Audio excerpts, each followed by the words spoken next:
নমস্কার, আমার আপনজনেরা রুদ্রবার্তা টুডেতে আপনাদের সকলকে স্বাগত জানাই। আমি রুদ্রপ্রসাদ ব্যানার্জি। বঙ্গ রাজনীতিতে একটা নতুন শব্দ খুব যোগ হয়ে গেছে, সেটা হচ্ছে ওল্ড ইজ গোল্ড। শব্দটা তুলে নিয়ে এসছেন দিলীপ ঘোষ, এবং সেখান থেকে শুরু হচ্ছে অনেক কথাবার্তা, যে কথাবার্তাগুলো আপনাকে জানতে হবে যে বাংলার বুকে বিজেপির ভবিষ্যৎ ঠিক কী হতে চলেছে। অর্থাৎ আবারও কি দিলীপ ঘোষকে আমরা দেখবো সভাপতি রূপে, নাকি অন্য কেউ আসবে, নাকি সুকান্ত মজুমদারকে রাখা হবে? এই সমস্ত প্রশ্ন কিন্তু ঘুরপাক খাচ্ছে মানুষের মনের মধ্যে, আর বিভ্রান্তি ছড়াচ্ছে। তার কারণ হচ্ছে বিভিন্ন চ্যানেল বিভিন্নভাবে এটাকে উল্টো পাল্টা করে রিপ্রেজেন্ট করছে, এবং বারবার দেখাচ্ছে দিলীপ ঘোষের কিছু উক্তি এবং তার সঙ্গে সঙ্গে শুভেন্দু অধিকারীর একটা উক্তি, এগুলোকে নিয়ে একটা জায়গা তৈরি করা হচ্ছে যে বিজেপির মধ্যে এখন ভাগ হয়ে গেছে, শুভেন্দুপন্থী দিলীপপন্থী। এই ব্যাপারটা কিন্তু বিজেপির মধ্যে বলুন, শুধু বিজেপি কেন বলবো, যে কোনো দক্ষিণপন্থী দল হলেই সেখানে এই বিভেদটা দেখা যায়। একজনের অনুগামী একজন হয়, আরেকজনের অনুগামী আরেকজন হয়ে যায়। এই নিয়ে দ্বিধা বিভক্ত হয়ে আছে বঙ্গ রাজনীতির মধ্যে বঙ্গ বিজেপি, এটা সবাই বলছেন। আজকে সেখানে পর্যবেক্ষণ হচ্ছে, অর্থাৎ কেন হার হলো এই নিয়ে কমিটি বসেছে। সেই কমিটিতে নাকি এখনো পর্যন্ত শুভেন্দু অধিকারী যাননি, এটাও এখন ব্রেকিং নিউজ। এই ব্রেকিং নিউজের মাঝেই আমি যে কথাগুলো আপনাদের সামনে আনছি সেগুলো খুব মন দিয়ে শুনবেন, আর আপনি বুঝে যাবেন এর পরবর্তী মানে এই রাজ্যের যে সভাপতি বিজেপির তিনি কে হতে পারেন। মানে দিলীপ ঘোষ কি হবেন, নাকি অন্য কেউ হবেন। আমি একদম খোলাখুলি এই বিজেপির সাংগঠনিক স্ট্রাকচার এবং কে কে হতে পারে, কি কি হতে পারে, এই নিয়ে আমি আপনাদের সামনে বলছি। ভারতীয় জনতা পার্টি বা বিজেপিকে বলা হয় পার্টি উইথ ডিফারেন্স, কিন্তু ইদানিংকালে যেগুলো দেখা যাচ্ছে আমাদের, তাতে পার্টি উইথ ডিফারেন্স কথাটা কিন্তু আর খাটছে না। কারণ বিভিন্ন দল থেকে নিয়ে আসা নেতাগুলোকে নিয়ে এসে একদম ওপরে বসিয়ে দেওয়া, এখানে গিয়ে পার্টি উইথ ডিফারেন্স কথাটা কিন্তু আর খাটে না। তবুও অনেকে আদর্শের জন্য বিজেপিটা করেন, কারণ বিজেপির মধ্যে একটা আদর্শ আছে। বাকি রাজনৈতিক দল যেগুলো আছে সেগুলোর মধ্যে তৃণমূল কংগ্রেসের আদর্শ কি, এটা মমতা বন্দ্যোপাধ্যায় নিজে কি বলবেন সেটা নিয়ে আমার সন্দেহ আছে।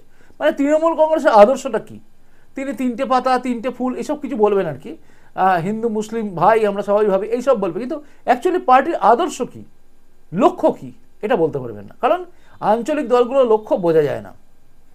সিপিআইএম এর একটা আদর্শ আছে, কমিউনিস্টের একটা আদর্শ আছে, সেই আদর্শ তারা বলতে পারে। ফরওয়ার্ড ব্লক একটা আদর্শ নিয়ে চলে, বিজেপির একটা আদর্শ আছে, তৃণমূলে কোনো আদর্শ নেই।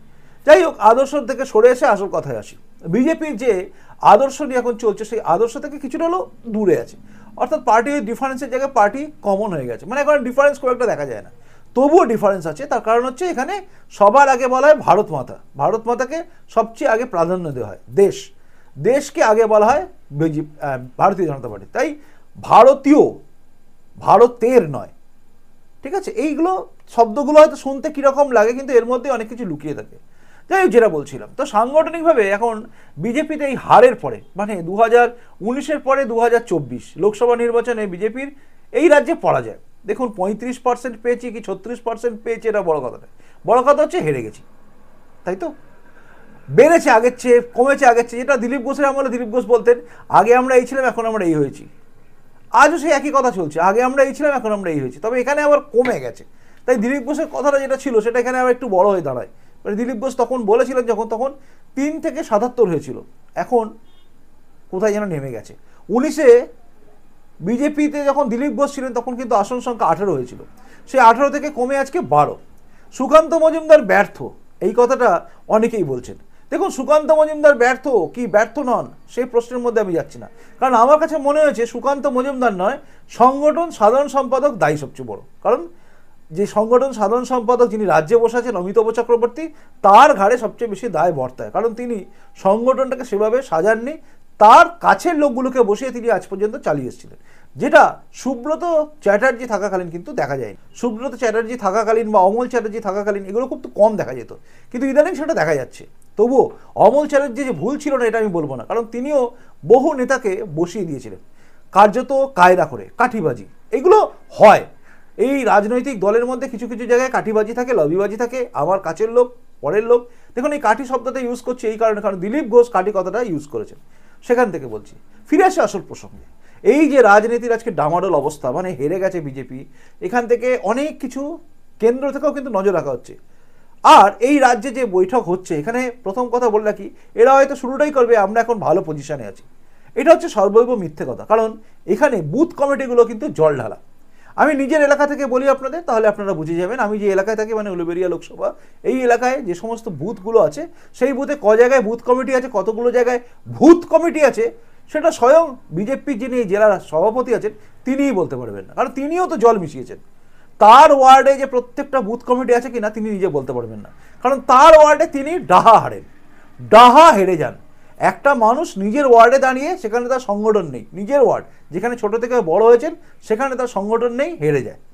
এটা হচ্ছে বিজেপির অবস্থা, বিজেপির এটা হচ্ছে প্রকৃতপক্ষে অবস্থা। বহু বুথে এজেন্ট বসেনি, এটাকে ধামাচাপা দেওয়ার চেষ্টা হয়। বহু ভিডিও অডিও ক্লিপ ভাইরাল হয়ে যায় অরুণোদয় পাল চৌধুরী, যেখানে টাকা পয়সা নিয়েও অনেক কিছু শোনা যায়। কাজে এগুলো সবই বুঝিয়ে দেয় কাছের লোককে বসানোর ফলে আজকে বিজেপির এই জায়গা। আর এই কাছের লোকগুলোকে বসিয়েছে কিন্তু অমিতাভ চক্রবর্তী, যার ফলে বিজেপির এই হার। এই যে দেখুন দিলীপ ঘোষকে একদম মেদিনীপুর থেকে তুলে নিয়ে গিয়ে বর্ধমান দুর্গাপুরে নিয়ে যাওয়া হলো।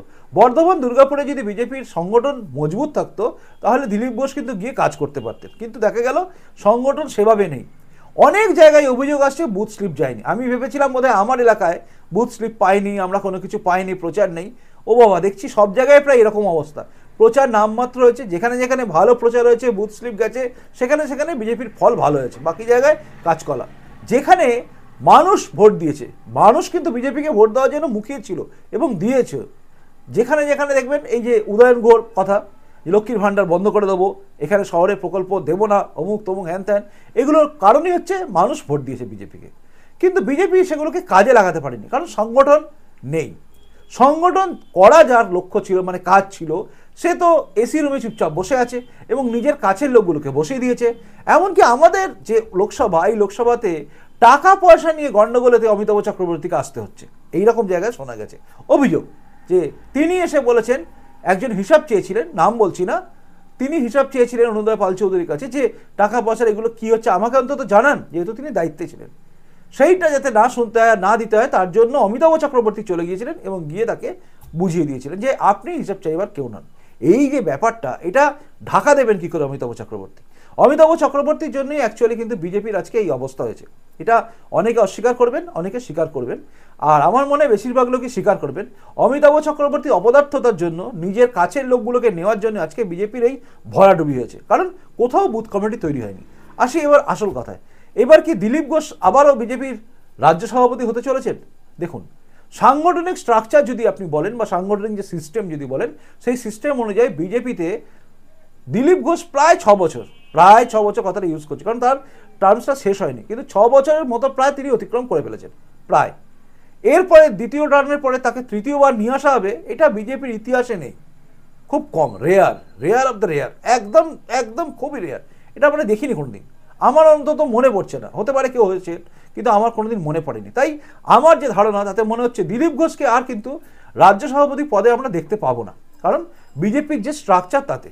আর আপনারা একটা জিনিস কিন্তু খেয়াল করেছেন কি, বিজেপিতে দিলীপ ঘোষের প্রাধান্যটা ধীরে ধীরে কমছিল, খেয়াল করেছেন? সভাপতির পদ থেকে চলে যাওয়ার পরে বিজেপির দিলীপ ঘোষের যে জায়গাটা, সেটা ধীরে ধীরে ধীরে ধীরে ধীরে ধীরে কমে এখন একদম শেষ হয়ে গেছে। আর এই জায়গায় দাঁড়িয়ে কিন্তু বিজেপির এই দিলীপ ঘোষকে আবার যে সামনে নিয়ে আসবেন, অবক্ষয় যতই হোক সামনে নিয়ে আসবেন, এটা কিন্তু হবে না আমার মনে হচ্ছে। দেখুন, আমার ধারণা ভুল হতে পারে। দেখুন, আমি আবারও বলছি, ব্যতিক্রম হতেই পারে, হয়তো সিদ্ধান্ত নেওয়া হতে পারে যে এই পরিস্থিতিতে দিলীপ ঘোষ এবং সুব্রত চ্যাটার্জি হচ্ছে পারফেক্ট লোক, তাকে নিয়ে আসা দরকার। কিন্তু আমি এরকম ঘটনা বিজেপির ইতিহাসে দেখিনি, জাতীয় স্তরে খুব একটা দেখিনি আমি, তাই এটা হওয়া খুব চান্স কম। তাহলে রাহুল সিনহাকেও আনতে হতো। অনেকেই বলবেন রাহুল সিনহার কী অবদান ছিল। দেখুন, রাহুল সিনহা বলুন বা তথাগত রায় বলুন বা এদের কথা বলুন, যারা যারা পুরনো দিনের ছিলেন আর কি, এই জুলুদা থেকে শুরু করে, জুলুদা মারা গেছেন, সুকুমার ব্যানার্জি মারা গেছেন, এনারা যে ছিলেন, এদের সময়টা আমি দেখেছি কাছ থেকে। এনাদের সময় বিজেপি করাটাই ছিল কিন্তু টাফ। আজকে একটা কথা ভাবুন, যে জমির ওপর আপনি চাষ করছেন বা গাছ পোড়াচ্ছেন, মানে গাছপালা লাগাচ্ছেন, ধান চাষ করছেন, যা কিছু করছেন, সেই জমিটাকে যারা পাহারা দিয়ে রেখেছিল তাদের আপনি অবদান অস্বীকার করতে পারবেন? যারা জমিটাকে ধরে রেখেছিল। আজকে যারা তৃণমূল থেকে বিজেপিতে এসছেন, তারা একদিন বিজেপিকে গালাগালি করতেন, বিজেপিকে মারতে তেরে আসতেন। আমরা তো মনে পড়ে যায় খুব অর্জুন সিংয়ের কথা। অর্জুন সিং তো বিজেপির শ্রমিক ভট্টাচার্যকে একদম মা তুলে গালাগালি দিয়েছিলেন। আবার তিনি ফিরে এসছেন বিজেপিতে, আবার চলে গেছিলেন তৃণমূলে, আবার ফিরে এসছেন বিজেপিতে, আবার চলে যাবেন হয়তো। তো এরকম যে করছেন এরা, সেদিন যারা এই জমিটা ধরেছিল, যারা গালাগালি খেয়েছিল, তারা কিন্তু এখনো ব্রাত্য হয়ে আছে, সেদিনের লোকগুলো কিন্তু এখনও বহু জায়গায় মার খাচ্ছে, আক্ষরিক অর্থে মার খাচ্ছে, যাদেরকে এই অমিতাভ চক্রবর্তী অ্যান্ড কোম্পানি, এর সঙ্গে আবার প্রত্যুষ মণ্ডল আছে আমাদের জেলাটাকে যিনি খাচ্ছেন, মানে জেলাটাকে শেষ করে ফেলেছেন। এই অমিতাভ চক্রবর্তী, প্রত্যুষ মণ্ডল, জগন্নাথ চ্যাটার্জি, এদের নাম এসে যাচ্ছে। এই জগন্নাথ চ্যাটার্জির নামটা কিন্তু এবার খুব সামনে আসছে। এনার নামটা আবার কিন্তু খুব একটা জানতাম না, মানে খুব একটা ভাবিনি, কিন্তু এখন দেখছি জগন্নাথ চ্যাটার্জি এর মধ্যে যুক্ত, মানে এই নেক্সাস একটা টিম। অমিতাভ চক্রবর্তীর ঘাড়ে যতটা দোষ যাচ্ছে, ঠিক আমাদের এলাকা যদি দেখেন এখানে আবার প্রত্যুষ মণ্ডলের ঘাড়ে দোষ আসছে, আবার যদি দেখেন আপনি জগন্নাথ চ্যাটার্জি তার নামেও আসছে। এই যে একটা তৈরি হয়ে আছে না পিরামিড আকারের, এই পিরামিড আকারের লোকগুলো এরা কি করেছে, সমস্ত পুরনো ওল্ড ইজ গোল্ড এখন দিলীপ ঘোষ বলছেন, কিন্তু দিলীপ ঘোষের সময় কিন্তু বহু বহু পুরনো কার্যকর্তাকে আক্ষরিক অর্থে বসিয়ে দেওয়া হয়েছিল, বহু কার্যকর্তাকে। আমি হাওড়া গ্রামীণ জেলা বলতে পারি, যেখানে দিলীপ ঘোষ অজান্তে, নিজের অজান্তে এই অমিতাভ চক্রবর্তীর চক্রান্তের মধ্যে ফেঁসে গিয়ে বহু ভালো কার্যকর্তাকে ছেড়ে ফেলেছেন। দিলীপ ঘোষ পরে হয়তো বুঝেছেন তিনি ভুল করেছেন, কিন্তু তারা করার কিছু ছিল না। দিলীপ ঘোষ জানেননি যে সমস্ত লোকেরা থাকলে পারে বিজেপিতে অনেক বড় জায়গা হতো, তাদেরকে ছেড়ে ফেলেছেন। দিলীপ ঘোষও ভুল করেছিলেন, ওল্ড ইজ গোল্ড এখন বলছেন, কিন্তু আসল যারা ওল্ড ছিল তাদেরকে তিনিও ছেড়েছেন। আজকে দিলীপ ঘোষের কথাটা আমার খুব মনে পড়ছে, কারণ দিলীপ ঘোষ যখন এসছিলেন তখন সবার চোখে স্বপ্ন ছিল এই মানুষটা কিছু পারবে, অবশ্য আমারও ছিল, কেন মিথ্যে কথা বলবো। প্রথম যখন দিলীপ ঘোষকে আমি দেখেছি তখন আমার মনে হয়েছিল এই মানুষটা কিছু পারবে, কিন্তু পরে বুঝেছিলাম এই মানুষটা পারলেও এই মানুষটাকে করতে দেওয়া যাবে না, কারণ করতে দেওয়া হবে না। এই মানুষটা স্ট্রেট ফরওয়ার্ড, এই মানুষটা কিন্তু ওই মারপ্যাচের রাজনীতি খুব একটা বোঝে না। এ যা বোঝে সেটা হচ্ছে স্ট্রেট ফরওয়ার্ড, যা বললাম বলে দিলাম হয়ে গেল, মানে এই কুটকাচালি কুটপাকালি এই টাইপের কিন্তু দিলীপ ঘোষ নন, যেটা এই অমিতাভ চক্রবর্তী অ্যান্ড কোম্পানিটা আছে। তো এরা তখনও কিন্তু এই সুব্রত চ্যাটার্জি যখন ছিলেন তখনও কিন্তু সুব্রত চ্যাটার্জিকে সরিয়ে দিয়ে অমিতাভ চক্রবর্তী এসছে। কাজে আপনি যদি সবটা দেখেন না, আপনি দেখবেন, বুঝে যাবেন যে পুরো স্ট্রাকচারটা কীভাবে নষ্ট করা হয়েছে। দিলীপ ঘোষও সে সময় কাজ করতে পারেনি ভালোভাবে। আজকে দিলীপ ঘোষের ঘাড়ে অনেকে দোষ চাপিয়ে দিচ্ছেন যে সে সময় যারা এসেছিল তারা তো ফিরে গেছে, তাদের কেন নেওয়া হয়েছিল। এই কেন নেওয়া হয়েছিল এর পেছনে কিন্তু কেন্দ্রীয় কমিটির দায় ছিল, এবং অনেকেই বলা হয়েছিল, অনেকেই বুঝিয়েছিল এরা কাজ করবে। এই সমস্ত প্রশ্ন উত্তর এগুলো থাকবে, জানি না আজকে পর্যালোচনায় কি বেরিয়ে আসবে। তবে আমার যতটা ধারণা, বিজেপি সম্বন্ধে যতটা জানি, তাতে মনে হচ্ছে দিলীপ ঘোষ কিন্তু আরও একবার রাজ্য সভাপতি হবেন, এটা চান্স খুব কম। তবে হ্যাঁ, দিলীপ ঘোষের একটা যোগ্য সম্মান পাওয়া কিন্তু, আমি আবারও বলছি, দরকার আছে। দেখুন, আমি এখনও বলছি আরও অনেক মানুষ আছে, তাদেরকে নিয়ে আসার দরকার আছে। আমার কথায় আপনি দেখবেন সবসময় আমি যে মানুষটার কথা সবসময় বলি, আমি এটা বিশ্বাস করি যে দুধ কুমার মণ্ডল কিন্তু সবার চেয়ে বড় নেতা। দুধ কুমার মণ্ডলকে তুলে আনা দরকার আছে। এই গ্রাউন্ডে যারা লড়াই করে না, তাদেরকে তুলে নিয়ে রাজ্যে আনুন।